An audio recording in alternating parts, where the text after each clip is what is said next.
Hello, everyone, and welcome to ACA 122 College Transfer Success. My name is Karen Botnovic, and I will be your instructor for this semester. So, first, we'll start off by talking about what is ACA 122. The goal of ACA 122 really is just to help you be successful. I'm here to support you on your journey while at Carteret Community College, but I'm also preparing you to leave here and transfer to a university or start a new career. We will discuss topics such as campus resources, goal setting, career exploration, study skills, stress and time management, and most importantly, we will explore some of your next steps once you leave CCC. I'm here as your college liaison. You can ask me any questions under the sun, and though I may not always know the answer, I will always do my best to point you in the right direction and find out who does. So the next thing we want to talk about is how will this class run? Weeks in this course will run from Monday at 8 a.m. and then due dates are always going to be the following Monday at 12 p.m., which is noon or lunch. Late work will be accepted 7 days past the deadline, but there will be a 5-point deduction for each day the assignment is turned in late. You will always have a lesson each week, which will include a video and or handouts, and then you'll always have an assignment, which could include a forum, a journal assignment, project, or a combination of all of those. All of your assignments will be submitted via Moodle. You can always email me to ensure that I've received the assignment, and then I will send out announcements once grades are being updated. Please make sure that you read your syllabus thoroughly to understand more about how the class will run. The first thing I want to talk to you all about this week is just some general tips for taking an online class. Even if you don't consider yourself technologically inclined, you'll be surprised how quickly you can become accustomed to the online learning environment. The first thing you really want to do to be successful is take time to get to know Moodle before classes really begin. You'll find that the more familiar you are with Moodle, the more prepared you'll be to excel in your online classes. In a face-to-face course, keep in mind you split your time between a classroom and then someplace outside of the classroom to study or complete assignments. With an online class, however, all your time is being spent outside of the classroom. Therefore, it's even more important that you have a good place to do your work. Find a quiet place with a good internet connection, access to power, and most importantly, freedom from distraction. Ideally, this would be a place where you can routinely visit throughout the course so that when you're there, you know it's time to get down to business. As with any course, but especially for an online one, it's really important to stay organized. You want to organize all your files in a way that makes sense to you. It's also really wise to keep a copy of anything you submit in the event that a technology problem requires you to resubmit it. I would even say even your forum discussion post. Don't forget to take good notes while doing your reading or watching online lectures, just as you would with any other class.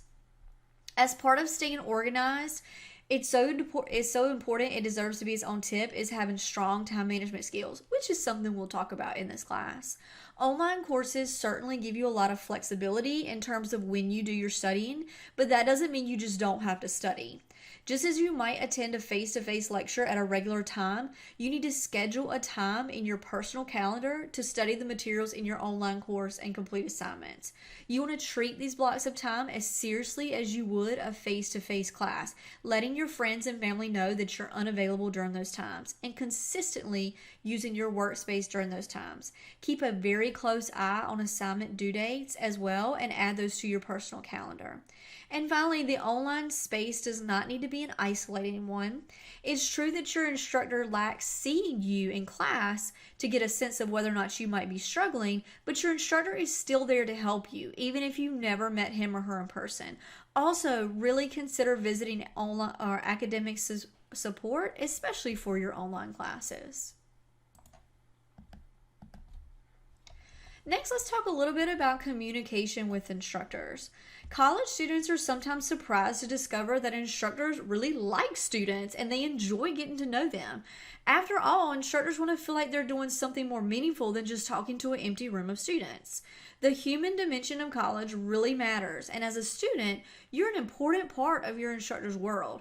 Most instructors are really happy to see you during their office hours or just to talk a few minutes after class. Keep in mind some benefits of communication with your instructors. Talking with them is going to make you feel more comfortable in college, and it's also going to make you feel more connected to the campus.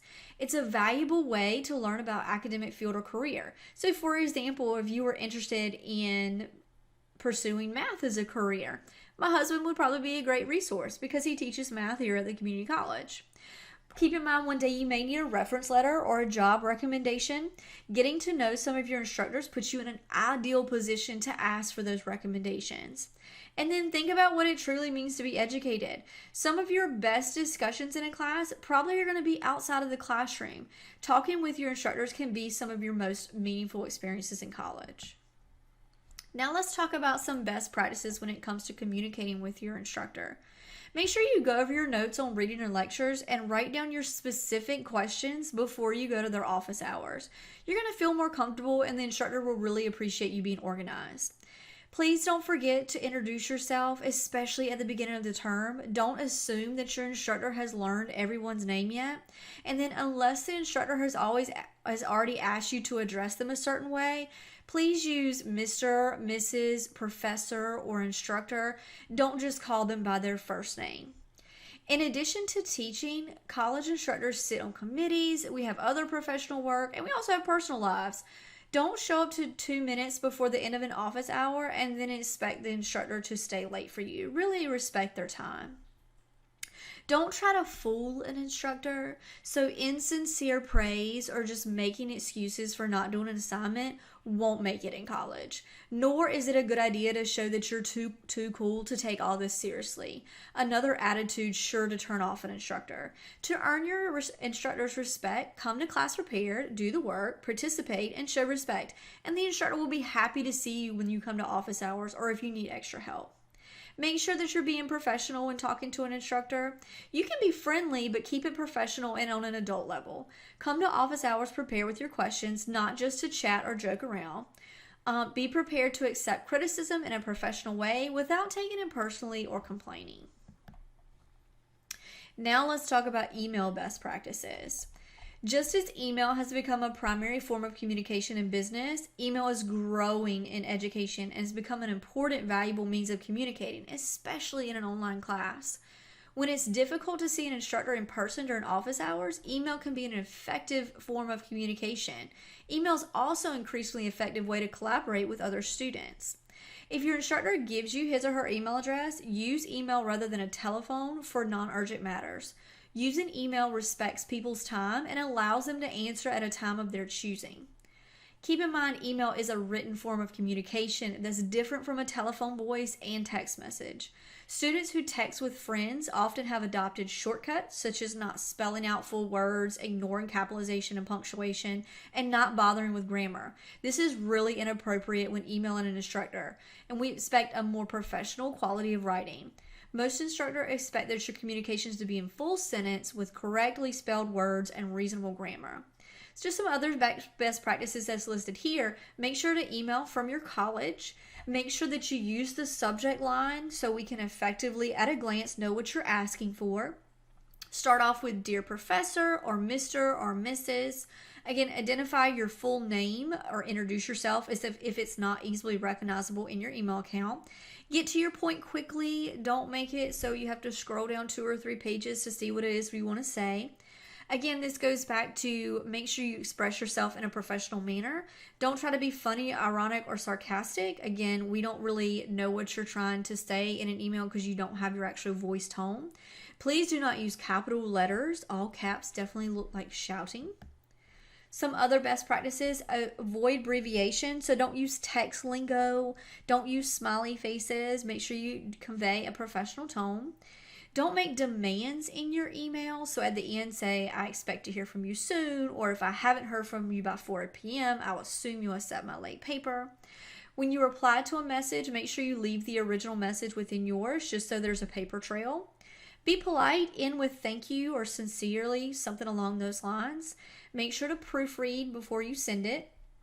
And then with any other important message, just as you would to a work supervisor, it's a good idea to wait and review the message, especially if you have an emotion come up. Say you got an F on a paper and you're really upset about it and you shoot off an email. Sometimes it's best, as we know, to wait some time and then come back to it so it doesn't convey that angry tone. So just in summary, Keep in mind when you have a question, ask it sooner or later than class. Especially with this one, I want to make sure that I'm answering all your questions, not just about this class, but your time here at Carteret Community College. Be prepared and plan your questions and comments in advance, especially if you're going to an instructor's office hours. Make sure to be respectful, but personable, and communicate professionally. Make sure to be open-minded and ready to learn. Avoid whining and complaining. And then keep in mind there's no such thing as a stupid question, especially when it comes to this class. I really wanted you to feel comfortable to ask me anything under the sun, not just about ACA, but anything about your time here at Carteret.